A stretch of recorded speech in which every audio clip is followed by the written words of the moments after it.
The Satanic Mill by Otfried, Preussler. The first year, 3, no bed of roses. Crabbit had a hard time from then on. The master worked him unmercifully.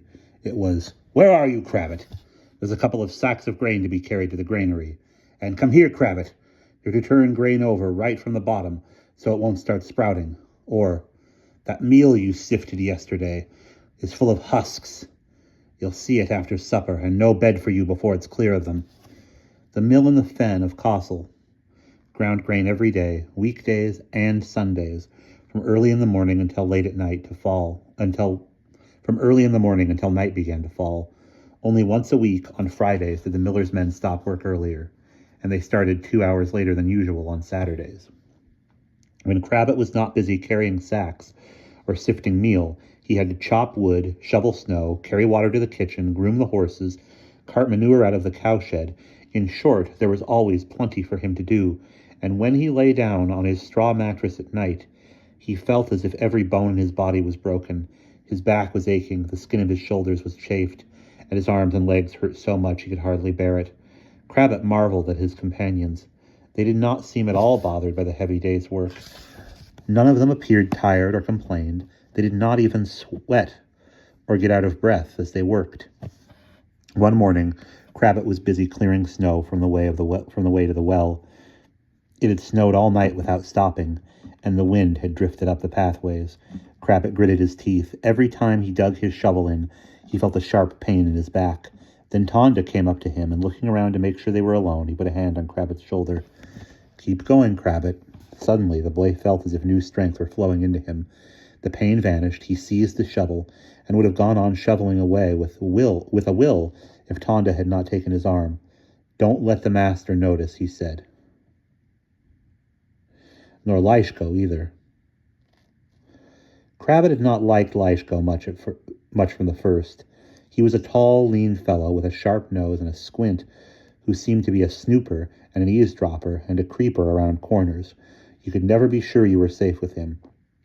"All right," said Crabbit, and he went on with his work, acting as though he were making very heavy weather of it. Quite soon, as if by chance, along came Leishko. "Well, Crabbit, how do you like the taste of your job?" "How do you think?" grumbled the boy. "You try a nice mouthful of dirt, Leishko." "That's how much I like the taste of it." After this, Tonda took to meeting Crabbit more often and placing a hand unobtrusively on his shoulder.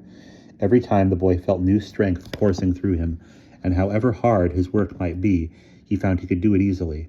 The master and Leishko knew nothing about it at all.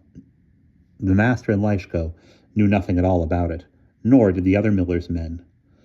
Not the two cousins, Michael and Merton, each as strong and good-natured as the other, nor pockmarked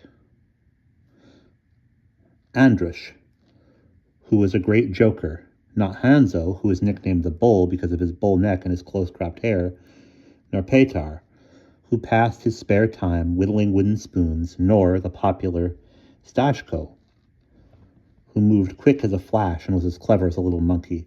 Crabbit remembered gaping at years before at the fair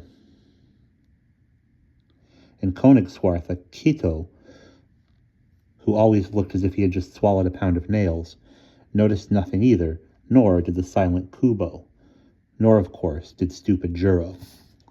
Juro was a brawny young man with short legs and a flat moon face sprinkled with freckles. He had been there longer than anyone but Tonda. He was not much use at the work of the mill, being, as Andrush used to say mockingly, too stupid to keep bran and flour apart. And, but for the fact that he had a fool's luck, he would certainly have fallen into the machinery and been caught between the millstones long ago, said Andrush.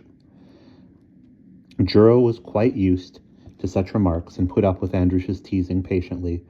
He ducked without protest when Quito threatened to hit him for some trifle or other, and when, as often happened, the other journeyman played a practical joke on him, he took it with a grin, as much as to say, "Well, I know I'm stupid." The housework seemed to be all Juro was fit for, and since someone had to see to it, they were all perfectly happy to to let Juro do it for them, cooking and washing the dishes, baking bread and lighting fires, scrubbing the floor and scouring the steps, dusting, washing, ironing, and everything else that had to be done about the house and the kitchen. He looked after the chickens, geese, and pigs, too. It was a mystery to Crabbit how Juro ever got all his jobs done. However, it seemed perfectly natural to the others. And on top of that, the master treated Juro like dirt. Crabbit thought it was a shame, and once, when he took a load of firewood into the kitchen and Juro, not for the first time, gave him the end of a sausage to put in his pocket, he told him exactly how he felt. "I just don't see how you can put up with it," he said. "What, me?" asked Juro in surprise. "Yes, you," said Crabbit. "The master treats you shamefully, and all the others laugh at you. Tonda doesn't," Juro objected. "You don't either." "What difference does that make?" cried Crabbit. "I know what I'd do if I were you. I'd stick up for myself, that's what. I wouldn't take it anymore. I wouldn't take it from Keto or Andrush or any of them." Said Juro, scratching the back of his neck. "Maybe that's what you'd do, Crabbit." "Well, you could. But what if you were just a fool like me?" "Well, run away then," cried the boy. "Run away from here. Find somewhere else where they treat you better." "Run away?" And for a moment Juro did not look stupid at all, merely tired and sad. "Try it, Crabbit. Try running away from here." "I don't have any reason to." "No," muttered Juro. "No, of course you don't. Let's hope you never do." He put a crust of bread in the boy's other pocket, cut short his thanks, and pushed him out of the door, a silly grin on his face, just as usual. Crabbit saved his bread and sausage until the end of the day. Soon after supper, while the miller's men were sitting in the servants' hall, Petar busy with his whittling and the rest passing the time by telling stories, the boy left them and climbed up to the attic, where he threw himself down on his straw mattress, yawning. He ate his bread and sausage, and then he lay there enjoying his feast. And as he lay there enjoying his feast, his thoughts went back to Juro and their talk in the kitchen. Run away, he thought. Run away from what? It's no bed of roses here, with so much hard work to do. And I'd be in a bad way without Tonda's help, but the food's good. There's plenty of it. I have a roof over my head, and when I get up in the morning, I'm sure of a bed for the next night, warm and dry and reasonably safe, with no bugs or fleas in it. That's more than I could ever have hoped for when I was a beggar boy. And that's the end of chapter 3.